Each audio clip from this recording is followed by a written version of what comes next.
Hey guys, Jim here. Welcome back once again. Today's going to be something kind of fun, actually. Something I was not expecting to do. I did not expect to have this knife under my lens, but I was contacted by a number of people about this knife saying, hey Jim, you really need to check this knife out. It's pretty damn cool. A couple of buddies of mine online, and one even being another maker, saying, hey, you really need to check this out. So I decided to reach out and see if I could do it, and luckily I was able to do so. This is the Jason Grant Gripper, the production version made by Best Tech Knives, and Jason was kind enough to send me his production prototype. Now, this particular knife is quite the whore of the YouTube knife reviewer industry. It has been around. It has been under quite a few lenses over the past few months. So don't mind a couple maybe nicks or scratches that you might see on it. She has been around. It is a prototype. The production has not been released yet. But I do want to share with you my thoughts on this knife. A lot of people are talking about it right now.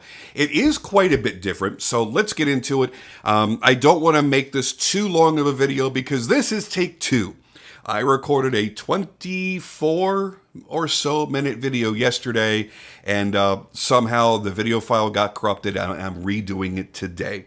So let's start things off here by unzipping things and whipping it out. First, we'll start with the goodies that come inside. I'm going to assume this is the packaging that you'll receive when you receive your knife. I don't know. This may be a little goodie thing that he sends out to reviewers. I don't know. But this is the Brass Brigade patch. Brass Brigade is Jason's Instagram. That's down there at the bottom of the screen.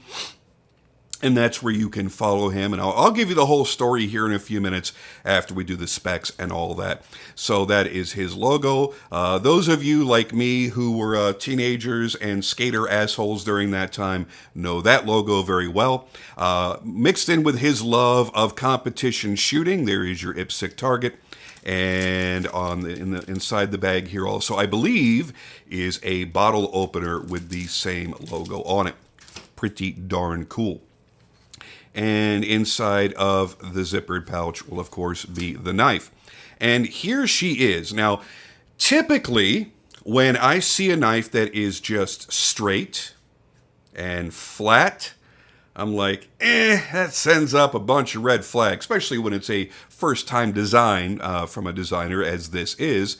I'm like, well, you know, they're going to live and learn. They're going to spend some time in this industry and realize that flat and straight really is not the way to design a knife. However, there is a time for flat and straight. And you know when that time is? When you're making a Wharncliffe. Because you need a body design that complements your blade profile. And this is actually how it's done. This is done very, very well. So certainly no red flags here, nothing to pick apart on that. As a matter of fact, he made this pretty darn ergonomic for what really is going to be a knife with a lot of straight lines in it. And I do have a particular love for Wharncliffes, especially Wharncliffes with fullers. We'll discuss that more in a couple of moments. But right now, I'd like to talk about the specs, and we're going to do that very quickly. I'm going to bang that out super fast because I want to get into the story of the knife. I want to get into my impressions of the knife and tell you a little bit about Jason Grant as well. And I just want to give you a couple of quick looks before I hit the specs because I really want you to see why I decided to go ahead and do this review, because I really did dig how it looked. I will say this right off the bat, I didn't have very high expectations. I didn't think it was going to be all that great. And we'll see how I feel about that in just a couple of minutes. So I'm going to move this off to the side because as we have started doing, I'm going to put the specs right over here.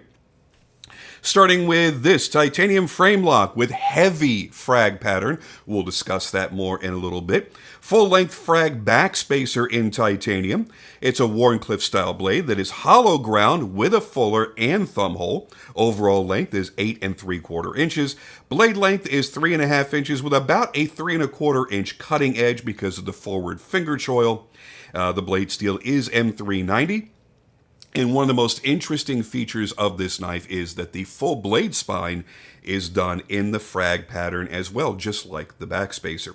Closed length of the handle is 5 inches. You've got ceramic bearings and a ceramic detent.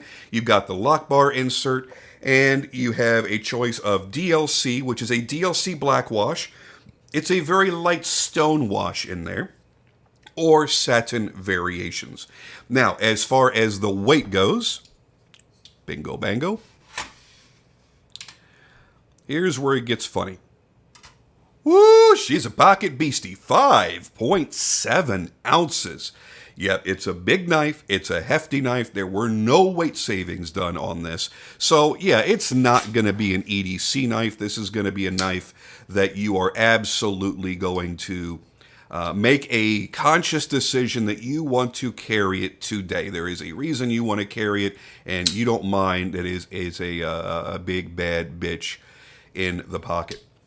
Now, as we've seen become rather popular lately, this has multiple methods of deployment. You have a straight pullback flipper tab right back here.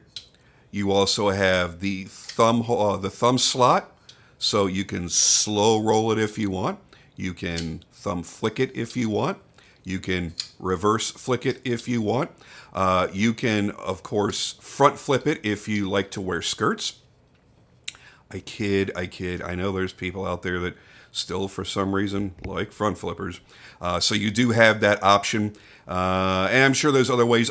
You can also do any of those other options with that fuller groove as well. So you can reverse flick it.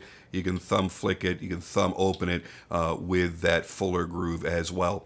Now, as I mentioned, I am a sucker for a Wharncliffe with a fuller, and as you guys know, one of the customs that I make, I used to make, I retired when I made this production version, is my tibia. And when I decided to go forth and do this production version with Riat, it really gives you an idea of just how much I got excited when I saw this gripper. Because I went, man, that's a lot of the same stuff that I really like. You've got a nice, aggressive Wharncliffe. You've got that cool fuller where the fuller trails off the end of the blade. It doesn't just, stop. It goes right off the edge of the blade, and it gives it a very dramatic look. I'm a very, very big fan of that.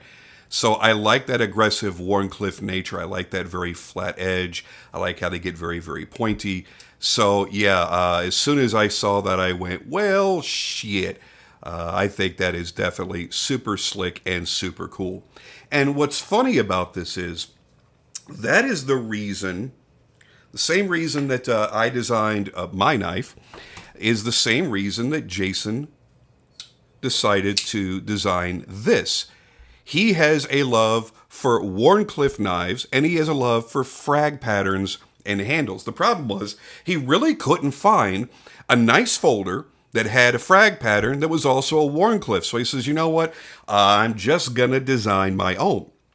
Jason is a professional tattoo artist and has been for over 30 years. So obviously, he has some very clear idea of how to design things. He's a good artist, and he has an eye for design. He's also a masterclass competition shooter, so he's into all the cool shit. So he just so happens to love knives just like we all do. So when he decided out of frustration, hey, I really want a Wharncliffe that has frag pattern, and I can't find anybody else that really seems to make any, and whether they exist or not, I just can't find them. I'm just going to make one myself. So he was on vacation one day in Hawaii and just drew one up on a napkin. He was a fan of SG Custom Knives, a custom maker out of Indonesia, And he says, you know what? I really like the quality of knives that are coming out of SG Knives. Let me see if I can talk them into making a custom knife for me. And not just for me, because I guarantee there's other people that want a knife like this. So he had them make a limited series run of custom made grippers in a 3-inch model and in a 3.5-inch model. And they did really well. They were expensive, of course. I mean, you're looking over $600 to get into one of those. And I think that he's still continually doing those, by the way. So if you are a person that's more into buying custom knives than production knives, that may be the way to go. This one is only $300 being made by Bestech. So I think this is much more accessible to a lot more people. I think that a lot more people are going to be able to get into this. Not only because of the price, but because of availability, quite obviously. So a lot of people fell in love when they saw his Instagram and saw those knives. He made some YouTube videos and people went, holy shit, these are really cool. So he decided to partner up with Bestech Knives, which they have been kind of taking over the world lately and doing some really amazing knives. And they came out with this. Again, 2 variations, the all black or in the satin. And I think they did a pretty bang up job. It's not an overly complicated knife to do, but they did a great job on the detail work, did a great job on the action, and I think overall it's a nice way to spend $300 if you ask me. This way you're not going to have to break the bank dropping $600 plus. So he listened to his followers. He made a production variation. And I think it's pretty badass. Is it perfect? No. But first-time designs never are. But here's the thing. It's not like he doesn't know knives. He's been a serious collector for a long time. He's got all kinds of cool custom knives and mid-tech knives and high-end knives that he's spent a really good chunk of money on from his own collection, from his own love of knife collecting. So he's learned the little details that he enjoys in a knife. And he also respects the knife collecting community because he's part of it. And he's learned that a lot of knife makers have done very well by listening to the community and what their wants and desires are. So he's taken feedback from the community. And as his prototypes have progressed, he's listened to them and made little adjustments here and there between the original prototype and the final production to give the people what they want. And that really is the smartest way to do things. Now, when it comes to this knife, what are my thoughts? Listen, when I first saw it, I went, I like frag. I love frag. As a matter of fact, one of my favorite EDC knives right now is the EMP EDC Nimble. I absolutely, truly love this knife. It is a shit ton of fun. And much in the same way, it's got, multiple deployment methods. I can, reverse flick it, thumb flick it, front flick it if I wouldn't because I don't. Regular flip it. I could do anything I want to with it. And it's got that cool frag pattern. There's a bit of an in-between here. Some people complained that on the Nimble that the frag pattern was a little too soft after the stone washing, that it wasn't grippy anymore, that it was a little too slippery and slick. Meanwhile, this one on the gripper, because it's got to live up to its name, obviously, is quite a bit sharper. Now, I won't say that it's like cheese grater sharp, but you do notice it. These cuts are deep. And they are, I don't want to say sharp because it's not the right word, but I'm trying to convey a sentiment here. I'm trying to convey this feeling of tactility that you can't get without being here. You do feel it. There are definitely edges to each and every square. The part that I was concerned with when I had only seen the pictures was, well, when I'm holding it, what are these edges going to be like? Because it didn't look like they did much to really take care of that and address that. What I didn't see in any of the photography was that there is a 45-degree bevel going around here. So there really aren't any edges here. You can run your finger back and forth here and you don't really even feel anything hardly at all. There's a little bit here, only a little bit. And it's not enough to be bothersome at all when you're gripping it in the hand. So that's not an issue whatsoever. He's done a great job of having them contour inside of here, flares outward a little bit wider toward the butt. So again, you've got a good grip. It's not one that's just slide out of your hand. I love the blind screwed pocket clip. I didn't think I'd like the pocket clip because what does it look like? It looks like it's just a cheap, bent titanium clip, doesn't it? But it's not. It's actually, yep, it's a sculpted clip. I didn't realize that because, again, the photography really doesn't show you that very well. But there it is. It is a sculpted pocket clip. It is blind screwed, so you don't have exposed hardware. And it's a fairly deep carry. So basically what you're going to have exposed is that. And, you know, that's really not bad at all. Overall, the hardware is pretty minimal, just the 2 body screws there for the back spacer. And again, one of my favorite features is the continuation of the full-length gear pattern backspacer, or frag pattern backspacer, essentially, where that frag pattern goes all the way through the spine of the blade. Now, I don't recall ever seeing that on anyone else's knife. Not saying it doesn't exist, I just haven't personally seen it, and I think that's pretty damn badass. I like that a lot. Overall, the design looks really, really good. I dig it. It's pretty comfortable in the hand for what it is. No frag pattern knife is going to be soft in the hand. Okay, well, maybe that's kind of soft in the hand because it's not very sharp. But no frag pattern knife is going to be soft in the hand. But it doesn't feel bad at all. I like the flat pivot. I would have liked if it would have been completely flush, but I do like the flat face pivot. This is a prototype, so it's not marked yet. So Best Tech has a habit of putting billboards on their knives. They like to make their logo very, very, very large. So I'm expecting a very large logo right about here. As far as the Brass Brigade or Jason Grant logo, I'm assuming it's probably going to be in the pivot. If not, it'll be on the reverse side of the blade, I'm going to assume, or maybe on the inside of the backspacer. That will probably be a bit more tasteful, but I'm pretty sure they're going to put a big, giant logo there, and I don't know how that's going to interrupt the flow of the design. It's kind of a shame. As far as design goes, I like how it all works. I like the fact that the frag pattern of the backspacer is slightly raised, and it's not just for design, and it's not just for the function of the gripping, but it's also giving a little bit more room for the blade to sit down inside of that frame, because you've got to realize on a Wharncliffe style blade like this, it's a pretty wide blade. And instead of making the handle ridiculously tall where it feels unwieldy in the hand, by making the backspacer a little bit offset, you can sink the blade a little bit deeper in, and you can have a little bit of a sleeker profile.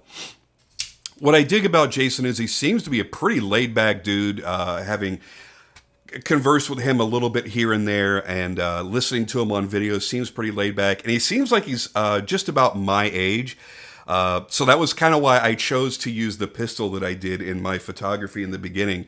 It's funny because, you know, he's a competition shooter, and a lot of times I'll use really high-end, really expensive guns from my collection, or competition guns or something like that when I do my photography. But for a guy that designs a knife that's a competition shooter, I didn't do that. And I did that on purpose because I think that he's around my age, and he probably would appreciate that old classic 3rd Gen Smith 3914. I love that gun. I carry it every now and then. It's a bit of nostalgia. And it kind of reminds me of this knife in a way. Because back in those days, back in the 90s and early 2000s, we considered that particular pistol to be a compact, a small, easy to carry pistol. And by today's standards, it is most certainly not. It's heavy. It's fairly large. It was certainly not big in capacity. I think it's 8+1, and you know, it's not very practical by today's standards. But there's still something about it because of the way it's built. It's built like a tank. You pretty much can't hurt the damn thing, and they've stood the test of time. And when I saw this knife, it made me think of it, not just because it's all black, but it made me think of it when I was deciding what to use to photograph with this. And I went, Man, that old Smith would be kind of perfect because that old slab-sided Smith just kind of it works with this. It's heavy, it's big for what it is. It's fairly impractical as compared to other things that are out there on the market today. But there are just times you're gonna want to reach for it just because you really, really like it. And yes, while I have other knives in my collection that do what this knife can do and maybe will be a bit more lightweight or maybe even more compact or maybe even a little bit more ergonomic, once you've played with this knife, once you've handled it, you're like, I don't give a shit. There is so much friggin' cool factor to it. There is so much fidget factor to it that you want to carry this knife. It's not just about, I need a utilitarian tool for the day. That's not why we collect knives. That's why we buy a knife. That's not why we collect knives. We collect knives and we own dozens and dozens and hundreds of them because they sing to us on different levels for different reasons. And this knife is one of those knives. You just go, shit, it's just cool. It feels neat in the hand. I like the feel of the frag. I like the look of the faux bolster. I like the pivot collar. Hate the color. Get back to it in a minute. I like the overall design aesthetic. I like how it feels. I like how it carries in the pocket. I like how the clip works in the pocket. I like how it kind of makes me think if Strider ever made a straight-bladed Wharncliffe, narrow Wharncliffe in this fashion, that this might be kind of what it would look like. Yeah, I picked up on it too. Don't worry, I wasn't going to ignore that fact. I think that this is just rad. It doesn't need to be anything more than that, does it? No. It just needs to be rad. Does it cut? Yeah. It's got M390. It's got pretty good steel. It's got ceramic bearings and a ceramic detent. It's got fidget factor. It's got a flipper. It's got everything that you need to make it a good knife to actually use. Being the DLC coated, I'm certain that the satin finish probably has a bit of a smoother, faster action because it doesn't have the buildup of the microns of coating on the blade and on the frame. But still, it's still got a very, very good action. But it's got all the stuff you need. Beyond that, it's the stuff that you want. It's got to have the cool factor, and this does surprisingly have the cool factor. I didn't think that I would really bond with this knife. Is it my favorite knife of the year? No, but there's something about it that makes me say, yeah, when these do get delivered from their pre-order, the pre-order is done, it's closed, that's it, you can't get one. But when the secondary market opens up, people start getting theirs, and they start chasing after other Grail knives, and they decide they're going to sell this or flip it. Anybody that's selling theirs for around the $300 price that they went for, I'm going to search one out. I'm going to probably end up buying one or two of these because it really is cool, and it really is fun. And yeah, it's going to match my tibia, and that's pretty cool. When you heard me nitpick about the pivot collar, it's just the color. I'm old enough to remember the appliances that the rest of us are trying to forget. Remember the appliances from the 1960s and 70s that were in that god-awful olive green? And a couple cars that were done in that color? Reminds me of an old Pinto or an old Amana or Whirlpool fucking refrigerator. Oh, excuse me, I'm getting the hiccups for some reason. Just thinking about it gives me the hiccups. Man, I'm trying to tune that part out of my life. Shag carpets and shit like that. I don't want that color on my knife. It doesn't look good against the black. It's a terrible combination. I think they were going for gold, and they fucked up. They just overshot it and ended up with this weird greenish gold. What the hell? I don't get it. But if that's the only real nitpick I've got, so be it. The pivot collar can be taken out and anodized to a different color or satin finished or whatever. Super easy. Or, you can have it black coated. No big deal. I'd love to see that black so it just matches the rest of the knife, or anodized blue or green or purple or something. Or there's a lot of options there, man. That green. Why? God, why? Other than that, I really dig this knife. It's cool. I don't think it's going to set the world on fire, but I do think it is certainly a fun. It's in between novelty and practical. So it can't be dismissed as a novelty because I think it has some good usefulness to it, and it's really well made. But I don't think it's a practical knife that you would make this your sole EDC, but it falls right in there in between. You know, just like this would or just like that would. You know, this is not a practical EDC, but it's certainly not a novelty. So I think it kind of falls in there where a lot of the knives in our collections do. And that's why we collect, because we want variety. We want more than one knife. And that's going to do it for me, guys. Follow Brass Brigade on Instagram. See what he's coming up with. I don't think this is going to be the last you hear from him. I'd love to see this in a 3¼ inch blade. 3 inch, I think, maybe too small. 3½. It's a handful. 3¼ I think might have been the real sweet spot for a lot of people. So anyway, keep an eye out for what he's going to be coming up with next. Show some love for him. He seems like a real chill, really cool dude. And I look forward to getting to know him a little bit more in the future. Which is weird because I hate people. So he struck me as a pretty awesome guy. Maybe it's because he's a tattooist. That's probably what it is. All right, guys, I'm out of here, and I'll see you on the next video.